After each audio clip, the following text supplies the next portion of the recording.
From the Gospel according to Mark. When Jesus had crossed again in the boat to the other side, a large crowd gathered around him, and he stayed close to the sea. One of the synagogue officials, named Jairus, came forward. Seeing him, he fell at his feet and pleaded earnestly with him, saying, "My daughter is at the point of death. Please, come lay your hands on her that she may get well and live." He went off with him, and a large crowd followed him. There was a woman afflicted with hemorrhages for 12 years. She had suffered greatly at the hands of many doctors and had spent all that she had. Yet she was not helped but only grew worse. She had heard about Jesus and came up behind him in the crowd and touched his cloak. She said, "If I but touch his clothes, I shall be cured." Immediately her flow of blood dried up. She felt in her body that she was healed of her affliction.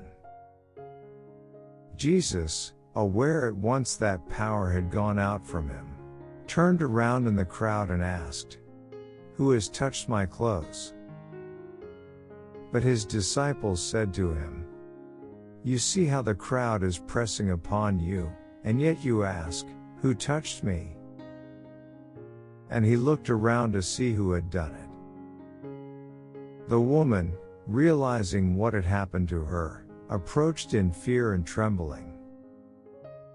She fell down before Jesus and told him the whole truth. He said to her, "Daughter, your faith has saved you. Go in peace and be cured of your affliction."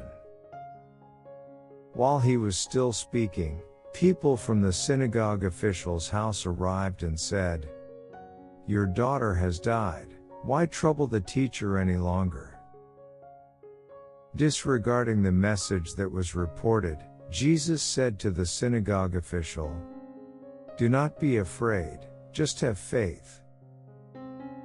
He did not allow anyone to accompany him inside except Peter, James, and John, the brother of James. When they arrived at the house of the synagogue official, he caught sight of a commotion, people weeping and wailing loudly. So he went in and said to them, "Why this commotion and weeping? The child is not dead but asleep." And they ridiculed him. Then he put them all out.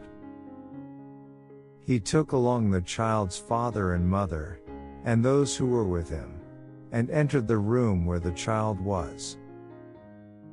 He took the child by the hand and said to her, "Talita cum," which means, "Little girl, I say to you, arise." The girl, a child of 12, arose immediately and walked around.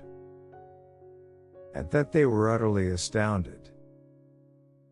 He gave strict orders that no one should know this and said that she should be given something to eat.